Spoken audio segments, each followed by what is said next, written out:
Muchas gracias al equipo de Rankia por invitarnos a este proceso de sensibilización sobre temas cripto, un tema que no solo está de moda, sino que va a permear la industria financiera durante los próximos años y va a ser de esta industria obviamente una industria mucho más eficiente y mucho más dinámica alrededor de la tecnología. Pero hoy, el día de hoy, y creo que muchos han recibido bastante contenido sobre lo que es una criptomoneda, en qué consiste Bitcoin, cuáles son las bases que sustentan el hecho de que hoy en día Bitcoin sea uno de los catalizadores de la industria financiera. Yo les vengo a hablar de una tecnología que permite darle escalabilidad a ese gran proceso y ese gran sueño de este enigmático Satoshi Nakamoto, en que Bitcoin se convierta en ese medio de pago transnacional que permita desarrollar y procesar eh, transacciones tan rápido como cualquier otro tipo de procesador.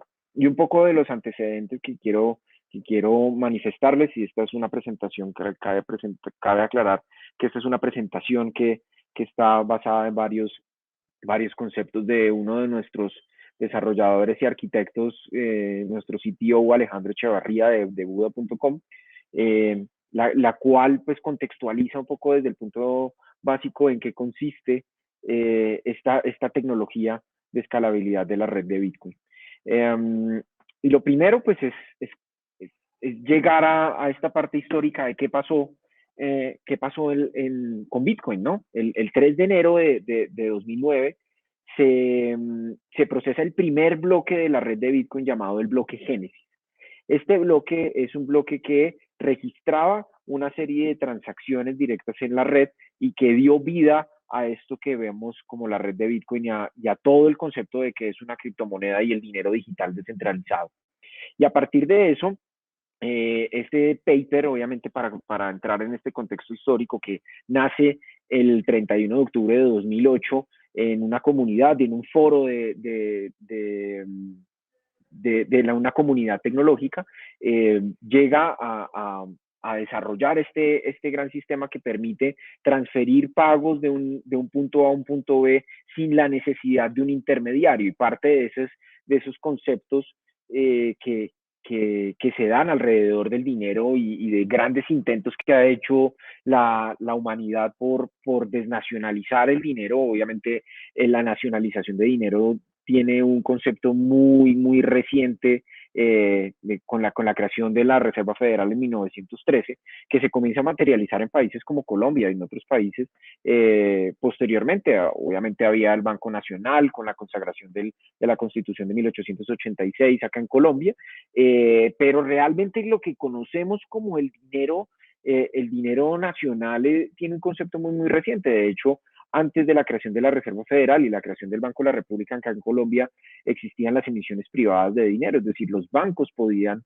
emitir monedas y en este sentido, o billetes, y en ese sentido, pues lo que quiere recuperar Bitcoin es un poco esta posibilidad de que a través de los algoritmos y de todo esto que ha presentado Internet, todo este auge de Internet que ya nos presenta una interacción social, económica, monetaria, cultural, inclusive en muchos casos ambiental, pues podamos recuperar las bases de confianza a quién le delegamos el control del dinero. Y obviamente podemos ver que en muchos países funciona bien la política monetaria central, pero en otros no. Y de hecho, en las políticas centrales de los principales bancos como la Reserva Federal o el Banco Central Europeo, pues efectivamente esta impresión indiscriminada del dinero se ha criticado desde hace más de 2 siglos desde la teoría económica del dinero y el crédito. Entonces,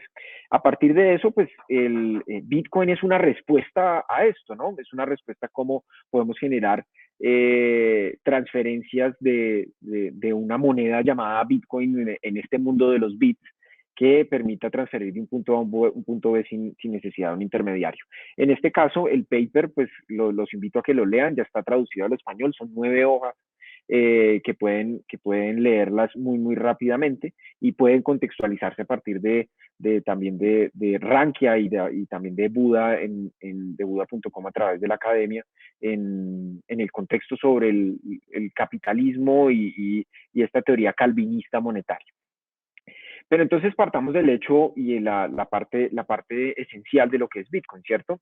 Bitcoin pues es una representación de dinero de Internet cuya cantidad es finita y permite transferir valor entre personas sin necesidad de un intermediario. Corresponde a un sistema de dinero 100% digital, nunca va a existir representación física, que corre sobre un registro contable descentralizado y el cual basa su inmutabilidad en principios matemáticos demostrados. ¿Cuáles son los tres puntos claves desde el punto de vista tecnológico que usa Bitcoin para crear dinero? Pues lo primero es una base de datos o un registro contable. En este caso, habitualmente las empresas, las grandes corporaciones, todos los que estamos conectados a Internet, gestionamos nuestras bases de datos de forma central, ¿cierto? Hay un punto geográfico en un único punto de fallo y esto permite transmitir la información a todos los nodos, computadores, ordenadores que estén conectados a la red. Si bien es fácil de mantener esta base de datos central, es riesgosa y poco estable. ¿Por qué? Porque si este punto llega a ser vulnerado, se puede perder totalmente la información. Y desde los años 70, pues se han venido gestionando diferentes formas de almacenar y gestionar los datos. Y una de esas es la base de datos descentralizada y la base de datos distribuida, que son bases de datos descentralizadas que utilizan diferentes puntos de fallo en diferentes puntos geográficos y esta distribución puede replicar la información en cada uno de los nodos que están dispersos sobre la red, ¿cierto? Esta información está totalmente interconectada, pero a diferencia de las descentralizadas, las distribuidas son bases de datos descentralizadas, pero generan una red lógica de comunicaciones. Es decir, en cada punto vamos a saber qué movimiento se está haciendo en cada uno de los computadores, ordenadores o como se conoce popularmente como nodos. De ahora en adelante voy a hablar de nodos. Y estos computadores, estos nodos, van a interactuar entre sí y van a conocer toda esta información, es decir, todos van a saber qué información va a reposar ahí. Entonces, este es uno de los primeros principios. Lo otro es la firma digital. La firma digital es un protocolo de verificación que utiliza dos tipos de claves, una clave pública y una clave privada.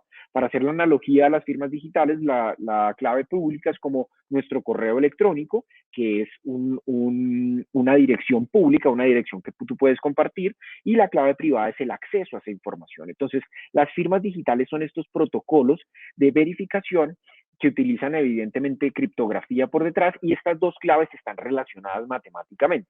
Y podemos hacer con estas firmas, podemos firmar un documento o para la red Bitcoin podemos firmar una transacción.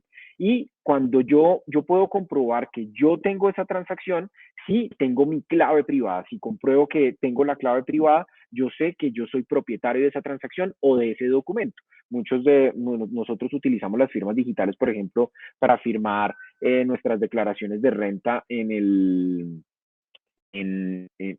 la sección de impuestos, ¿cierto? Y estas firmas digitales, pues obviamente han trascendido hacia otro tipo de usos, pero principalmente se usa en la red de Bitcoin para firmar transacciones, ¿cierto? Y este va a ser uno de los puntos fundamentales por los cuales se va a crear o voy a explicar la tecnología de Lightning Network. Y pues efectivamente logra ser descentralizada logra ser descentralizado este sistema porque resuelve algo que se llama el problema del doble gasto. Y el doble gasto es la duplicidad del código, la duplicidad del dinero. Es decir, que el billete que yo tengo en mi billetera se ha gastado con la misma denominación y con las mismas características en un sitio diferente, ¿cierto? Entonces, el componente del doble gasto es un componente propio de confianza, ¿cierto? Lo que nos pasa mucho en nuestros países cuando hay mucha falsificación de dinero o cuando la gente sigue perfeccionando esto. Y en Internet, pues efectivamente, todo se puede copiar. Este control C y control V que usamos todos los días es bastante sencillo en la red, hasta que existe esta nueva forma de poder crear dinero. ¿Cómo se genera cómo se resuelve este problema del doble gasto? Primero, pues a partir de las bases de datos distribuidas y estos componentes de, de firmas digitales, se va creando un sistema que se llama blockchain o la cadena de bloques. Y lo que hace el sistema es agrupar en bloques transacciones que se van registrando en la red y estas transacciones están conectadas o se van conectando matemáticamente a través de algo que se llama una función hash o un hash criptográfico. Y el hash criptográfico es una función matemática que permite transformar un mensaje en una serie de datos ilegible, aparentemente aleatoria, y solo con la clave privada puede transformarlo en el mensaje original.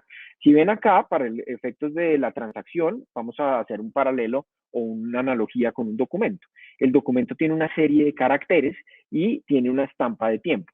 Si yo hago esta estructura y encripto esta información a través de esta función hash, este sistema me va a dar un resultado matemático. Es decir, esta función o este resultado matemático tiene todo el contenido de esta información.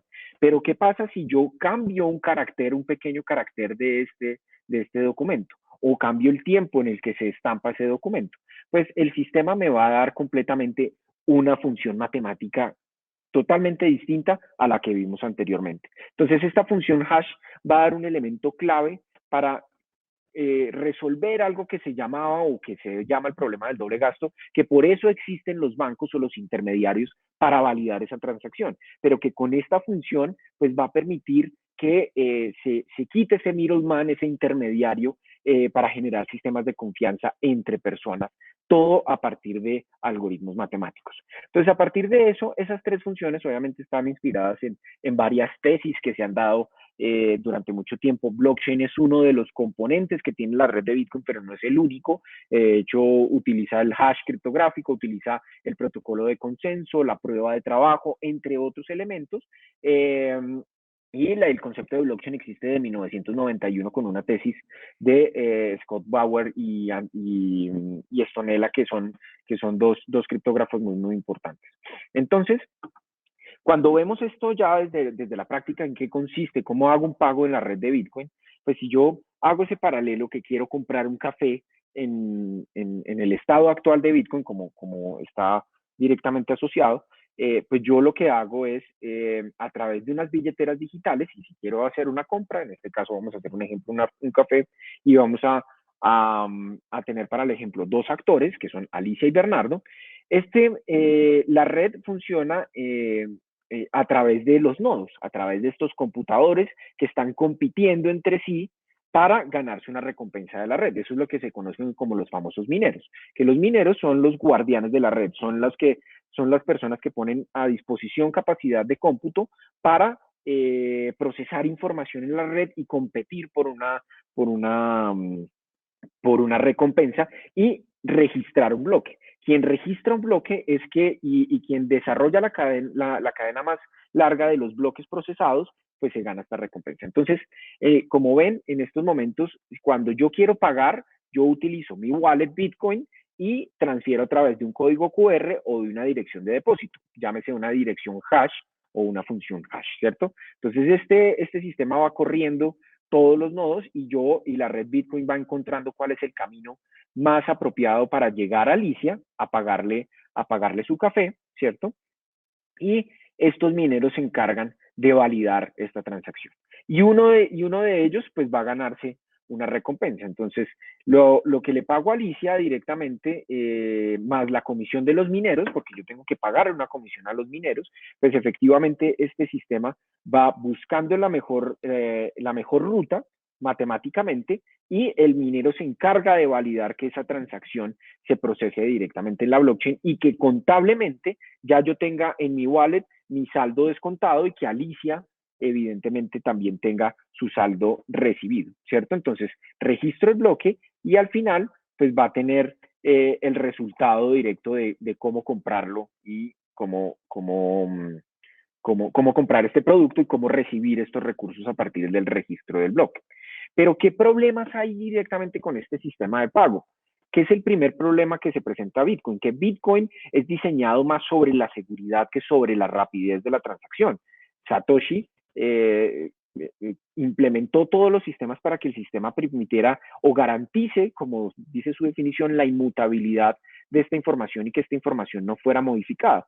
Pero con eso, pues efectivamente, viene toda una infraestructura que en la medida en que se procese más información, pues se va haciendo muchísimo más pesada.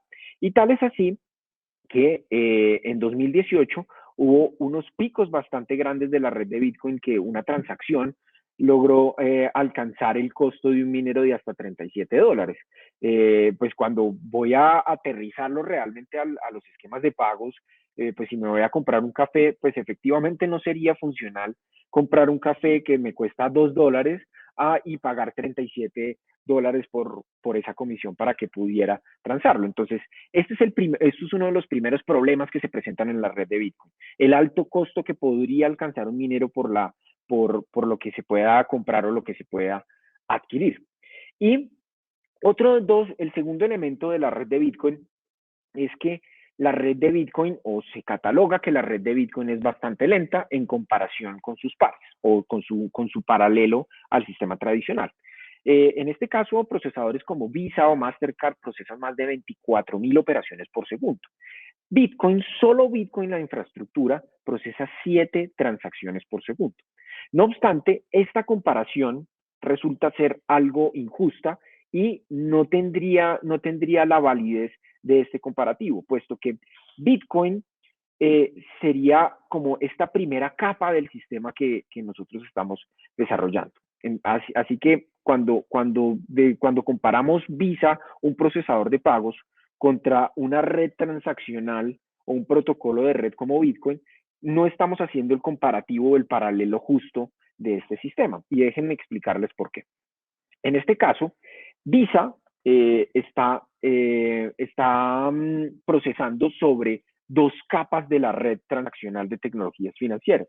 Pues, como ustedes bien saben, el sistema financiero se compone de estas 3 capas. El primero es el Banco Central, que se encarga de imprimir, controlar la oferta monetaria y se encarga de garantizar pues, que la moneda de curso legal o de curso forzoso comience a circular en el mercado.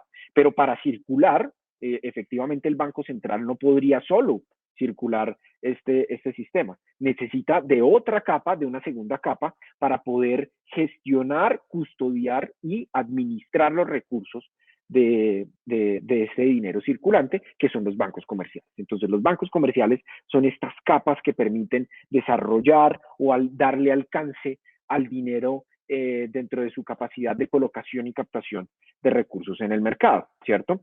Y Visa es esa tercera capa que está protegida y está soportada sobre todos los bancos comerciales y a su vez esto sobre los bancos centrales para poder procesar información. Por ende, cuando vemos estas capas del sistema financiero tradicional, pues efectivamente y vemos un poquito Bitcoin en ese paralelo. Bitcoin es esta primera capa que nos permite procesar y que nos permite desarrollar un esquema propio de seguridad en este sistema, ¿cierto?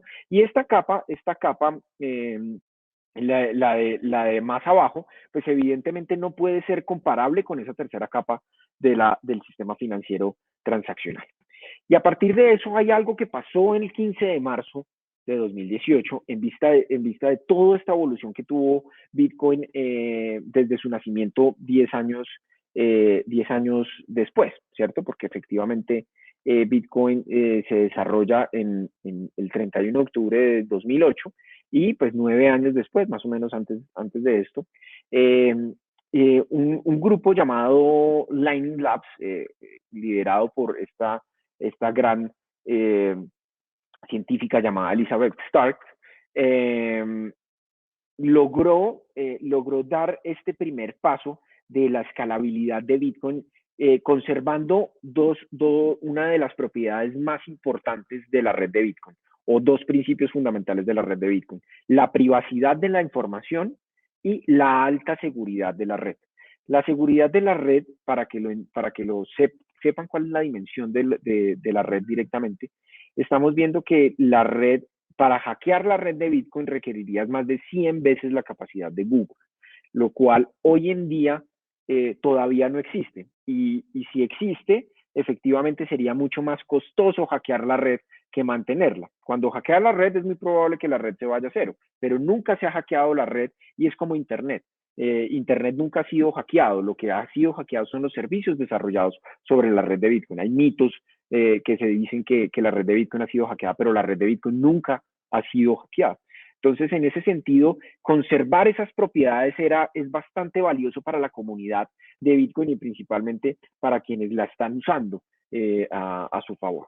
Entonces, en ese contexto, Lightning Labs, que es el promotor de este white paper o esta tesis, esta tesis científica que da vida a esta propuesta de conservar los atributos de seguridad y privacidad de la red de Bitcoin, pero darle un alcance de procesamiento de transacciones tan rápido o aún más rápido que procesadores de pago como Visa o Mastercard, es el gran reto que tenía Bitcoin en ese caso.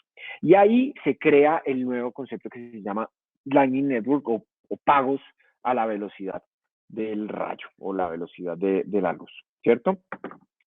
¿Y qué es Lightning? Vamos a hacer una explicación básica de lo que es Lightning y luego vamos a ver algunos aspectos de tipo técnico, pero muy básicos para que entiendan un poco la tecnología. Lightning Network es esta tecnología de segunda capa sobre la red de Bitcoin. Es este segundo sistema que permite soportarse sobre la red de Bitcoin para procesar toda esta información. Entonces, la idea central y un poco lo que les comenté anteriormente de estos componentes de la red de Bitcoin, que es una base de datos distribuida, una firma digital y un hash criptográfico, pues ahorita la idea central de Bitcoin o la tesis de la parte técnica de Lightning es que una transacción Bitcoin tiene tanta validez firmada por fuera de un registro en la blockchain como por dentro de ella. Es decir, la firma de esa transacción tiene validez tanto por fuera como por dentro de esa blockchain. Entonces, nos basamos en esta primera idea central de que esa transacción tiene validez por fuera, tanto por fuera como por dentro. Pero ¿qué pasa? En el caso de la red de Bitcoin, cuando tú vas a registrar en la blockchain, pues efectivamente un bloque demora en procesar en promedio cada 10 minutos. Entonces, evidentemente, si vas a pagar un café, no vas a esperar 10 minutos a que pase la transacción o horas, como ha pasado en algunas congestiones de la red.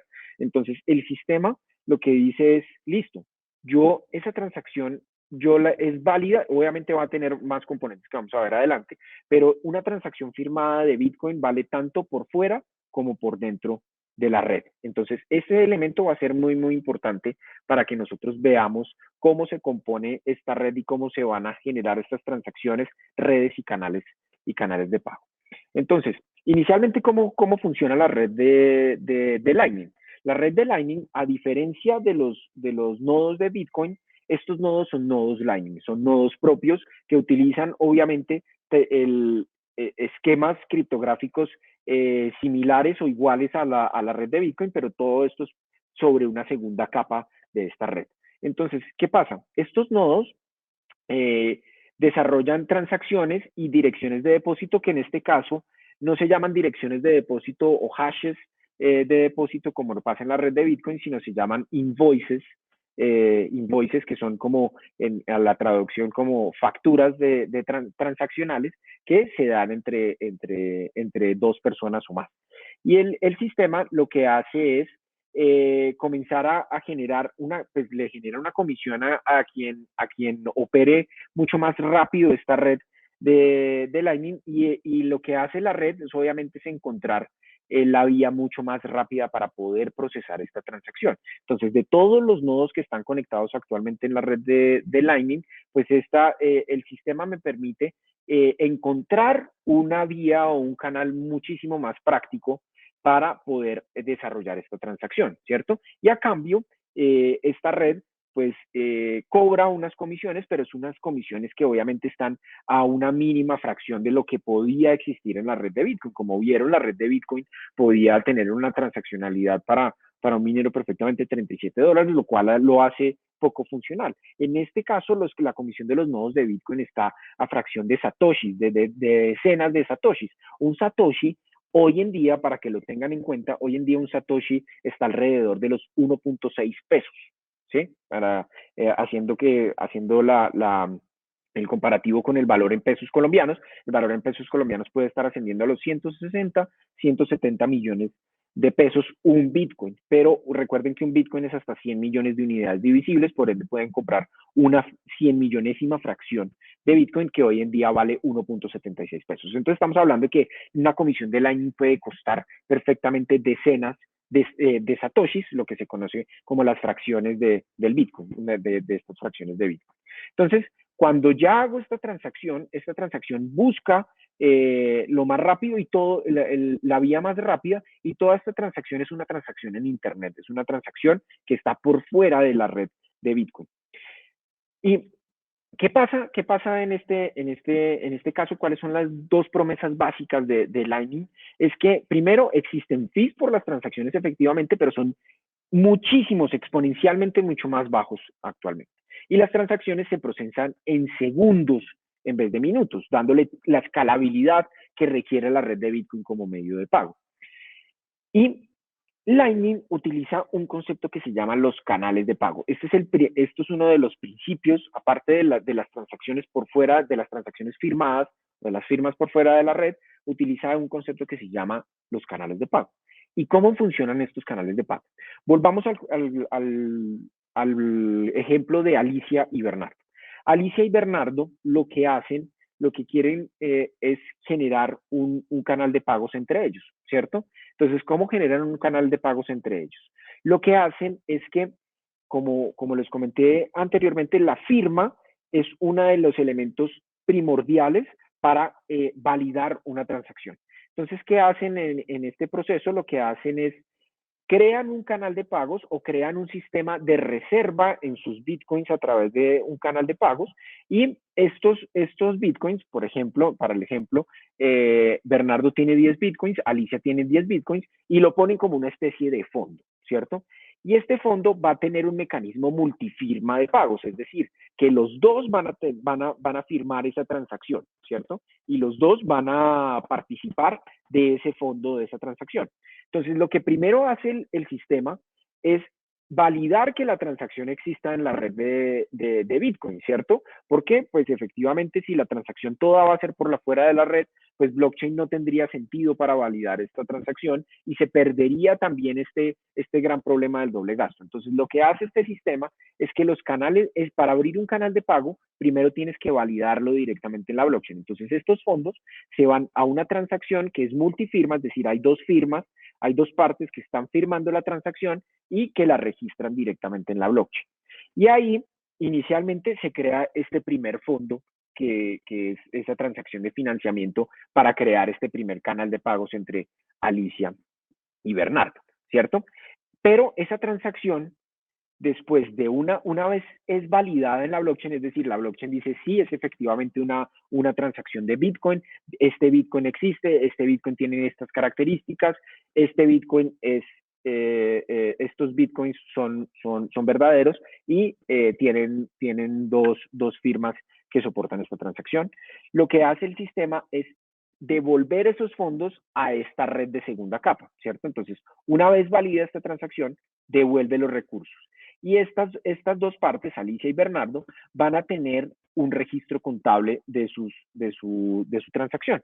Entonces, este canal de pago, pues efectivamente, me va a validar a través de la transacción de Bitcoin que tengo 10 Bitcoins y que Alicia tiene 10 Bitcoins. Y con eso, pues yo ya puedo generar una primera transacción de esta red, ¿cierto? Entonces, ¿qué pasa? El registro contable de cada persona va a estar, ellos van a tener en sus wallets o en sus infraestructuras, van a tener estos dos registros contables. Entonces, cada uno va a ver cuánto se ha transado de cada uno, y este registro contable, pues efectivamente, si yo le voy a pagar un café a esta persona, pues ya el registro contable se actualiza, pero ya toda esta transacción opera por fuera de la blockchain, ¿cierto? Por fuera de todo este sistema de blockchain para que se procese rápidamente, ¿cierto? Entonces, efectivamente, cuando hablamos de este primer canal, hablamos de un solo canal, pero existen múltiples canales, existen más de 77,000, ahorita vamos a ver las estadísticas, existen más de 77,000 computadores conectados a la red que están comenzando a procesar esta información. Entonces, cuando yo ya le transfiero el Bitcoin, este sistema pues me va a hacer el descuento y va a actualizar los registros contables. ¿Qué pasa?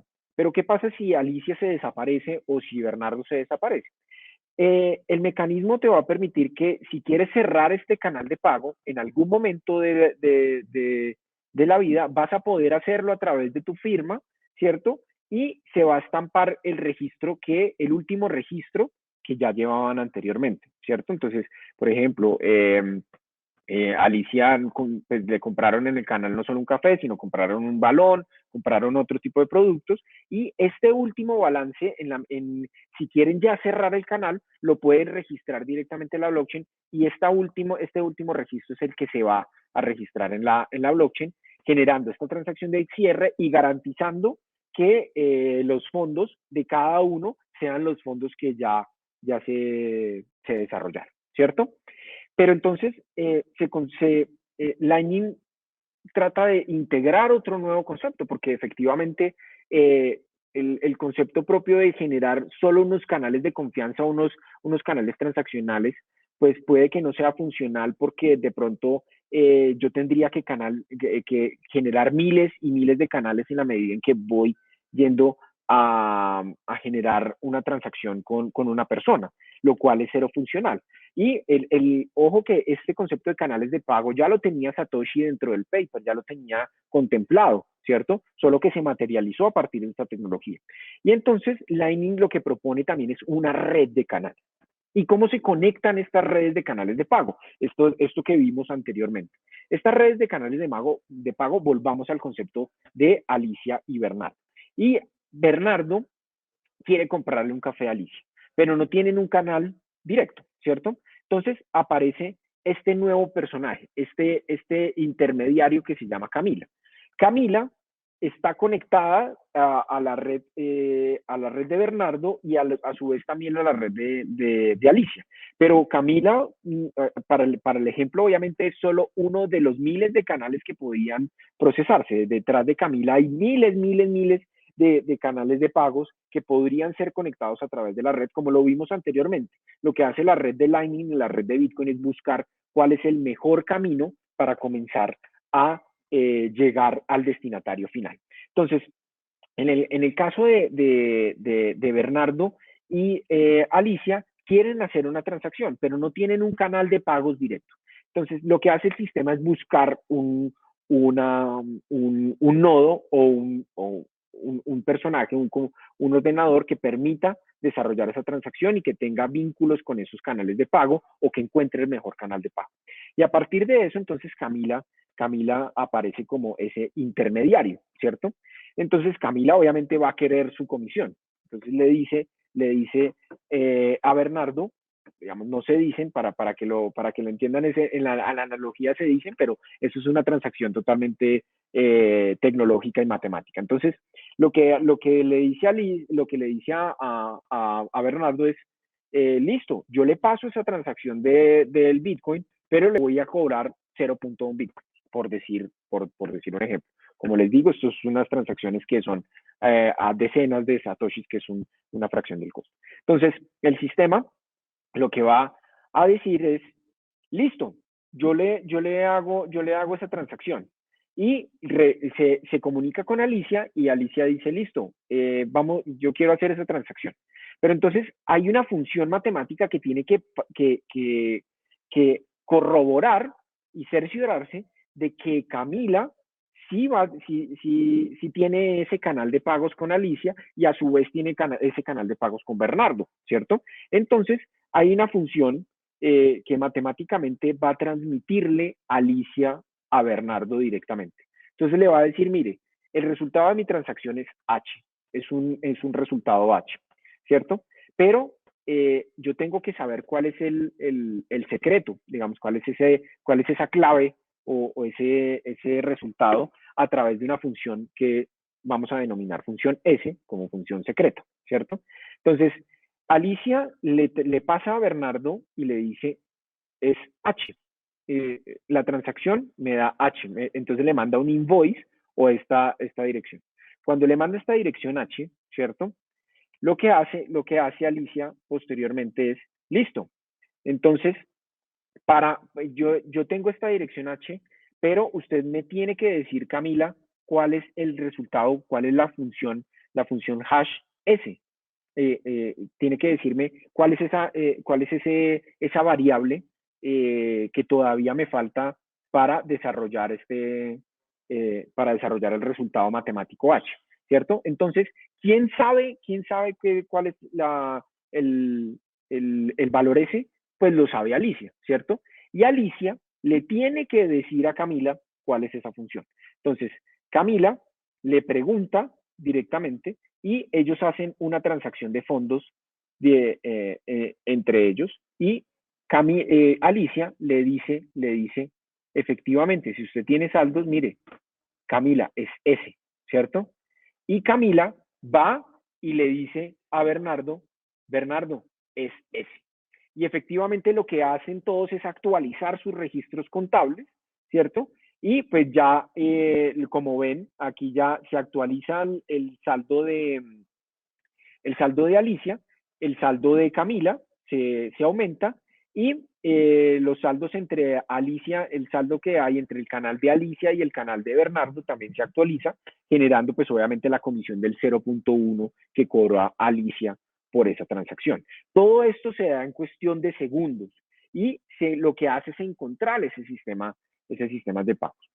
Actualmente la red de Bitcoin, para ir cerrando esta parte del sistema, la red de Lightning, ¿cómo estaba a 2018? A 2018 no había más, había alrededor de 1.500 nodos procesando, había alrededor de 7.000 canales de pago, la capacidad de la red no ascendía a más de 110 bitcoins que tenían, porque como les comenté, la red de Lightning lo que hace es generar mecanismos de reserva entre canales y para eso es como fondos mancomunados que se distribuyan sobre la red y que puedan operar sobre la red de Lightning. Y a 2018, pues efectivamente era una tecnología todavía muy, muy experimental. Y la capacidad por canal no superaba más de los 2 millones de satoshis, ¿cierto? Los 2 millones de satoshis, pues para hacerles, son 100 millones de satoshis la capacidad de una red y solo la capacidad de la red tenía ese sistema.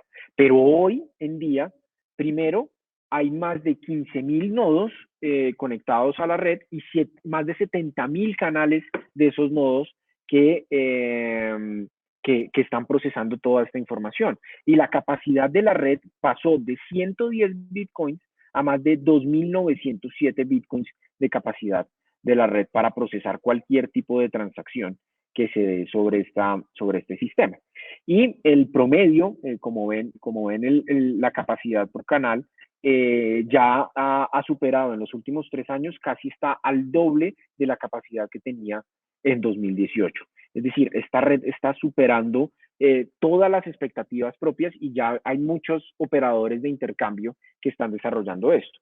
Y los primeros intentos por desarrollar esta red de Lightning se inspiran obviamente en el hecho de que se pudieran hacer pagos muy, muy rápido. Y este es uno de los principales, que es Satoshi's Place, que es un recuerdo emblemático de toda la red de Bitcoin y cómo puedes grafitear más o menos en este sistema, y este sistema pues te cobra a partir de los Bitcoins. Inicialmente también eh, eh, comenzó con estos nuevos intentos de comenzar a procesar pagos, y tal es así que en Chile, inclusive en Colombia, podías hacer recargas de celulares a través de tecnología Lightning. Y hoy en día la tecnología de Lightning, esperen, les voy a mostrar acá esta parte del proceso. La tecnología de Lightning ha permitido que inclusive hoy en día, como lo ven en El Salvador, eh,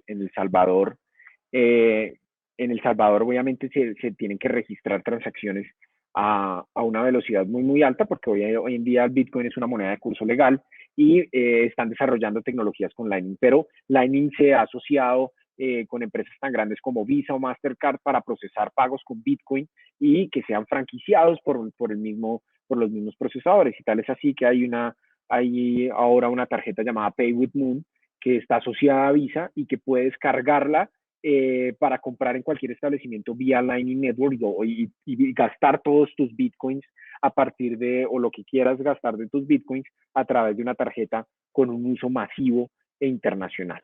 Y puedes cargarla a través de esta tecnología y puedes procesar pagos directamente. Entonces, pasó de pagos experimentales como recargas de celulares o estos casos anecdóticos y emblemáticos que los vemos, a ya comenzar a procesar pagos desde el mundo real. Ya puedes comenzar a procesar y comprar en Amazon, comprar en todos los e-commerce del mundo, comprar una licencia de Microsoft, entre otros. No solo con la red de Lightning, sino con Bitcoin en general, ¿cierto?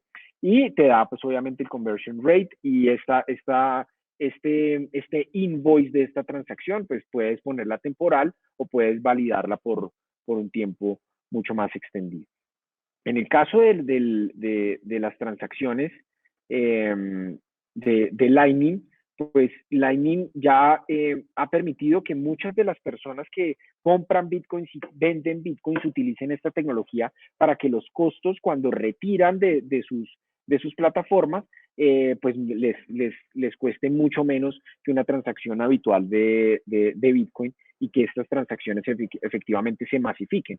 ¿Por qué? Porque, por ejemplo, los mineros puede haber una congestión de la red que haga que las tasas, inclusive las tasas en la red de Ethereum, o sea, llegaron hasta $120, en $200 en costar una transacción, era algo casi que insostenible. En el caso de Lightning, pues efectivamente se están utilizando los principales exchanges para que puedas transar bitcoins a través de esta segunda capa y puedas darle toda la velocidad. En Buda.com, pues estamos ya con esta versión 2.0 de Lightning Network que le va a permitir a todos los comercios aceptar criptomonedas como medio de pago para dos elementos, para aceptarlo y generar la escalabilidad y rapidez, pero también para aquellos comercios que de pronto no se quieran exponer al riesgo de mercado de tener criptomonedas, se pueden convertir en moneda local, por lo menos en el caso de los países donde está operando Buda.com, que son Colombia, Chile, Perú y Argentina.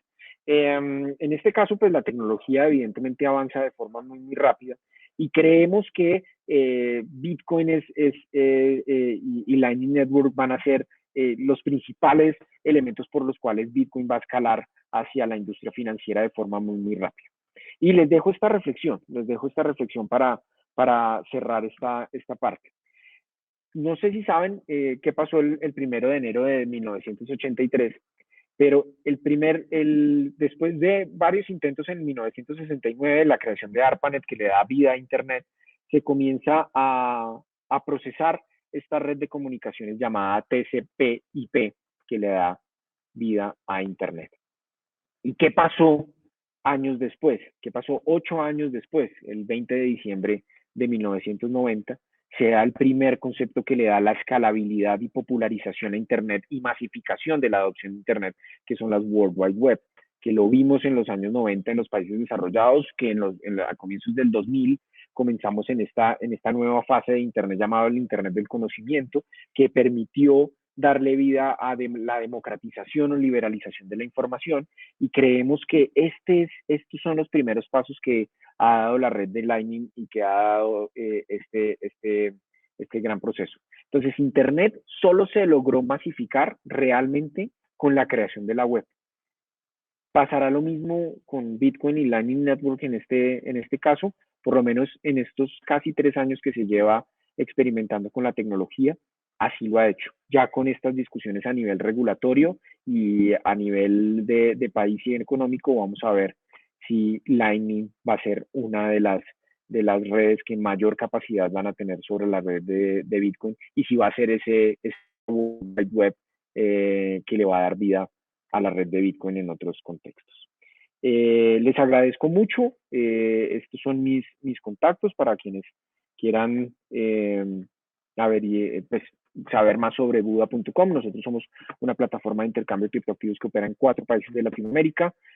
Soportamos 5 de las criptomonedas más populares del mundo. Actualmente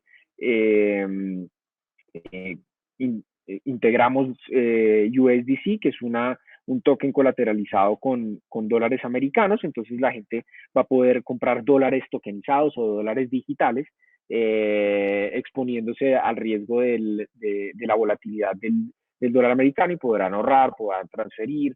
Ya estas tecnologías obviamente ya se están desarrollando en el marco de la industria financiera tradicional. Mastercard y Visa ya están comenzando a experimentar con esta tecnología y han visto todos los beneficios dados de esta tecnología, y si quieren conocer más sobre Lightning, pues están estos, digamos, para la comunidad un poco más tecnológica, van a poder verlo y van a poder ver el paper de Lightning Network directamente. Les agradezco mucho su atención.